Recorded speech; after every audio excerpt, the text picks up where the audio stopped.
Smart सिटीच्या drainage कामाची उच्चस्तरीय चौकशी करा. राजेंद्र बागुल.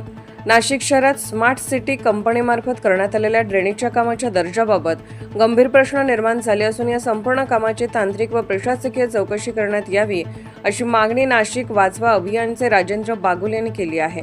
स्मार्ट सिटी कंपनीने केलेल्या ड्रेनेज कामामध्ये नदीपात्रात किती ड्रेनेज चेंबर्स बांधण्यात आले, तसेच नदीपात्राबाहेर पूर नियंत्रण रेषेत किती चेंबर्स उभारण्यात आले याची संपूर्ण ठिकाणनिहाय माहिती सार्वजनिक करण्यात यावी. तसेच शहरातील रस्त्यावर जाळीचे विटांचे किती चेंबर्स बांधण्यात आले आहेत, त्यामध्ये वापरण्यात आलेल्या विटा, कॉन्क्रीट, इतर बांधकाम साहित्याचा दर्जा निर्धारित तांत्रिक मानकांनुसार आहे का याची तपासणी करण्यात यावी. या कामासाठी नियुक्त करण्यात आलेले मुख्य ठेकेदार, सब ठेकेदार, सल्लागार आणि संबंधित अधिकारी यांची माहिती जाहीर करून त्यांच्या कामाची प्रत्यक्ष पाहणी करावी. मंजूर अंदाजपत्रक, निविदा, कार्यादेश आणि प्रत्यक्ष झालेले काम यांची तुलना करून आर्थिक व तांत्रिक अनियमितता झाली आहे का याची चौकशी करावी.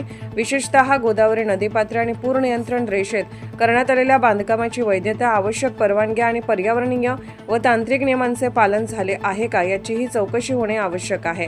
दर्जाहीन किंवा नियमबाह्य काम आढळल्यास संबंधित ठेकेदार, सब ठेकेदार व जबाबदार अधिकाऱ्यांवर नियमानुसार कठोर कारवाई करून झालेल्या नुकसानीची वसुली करण्यात यावी अशी मागणी राजेंद्र बागुल यांनी केली आहे.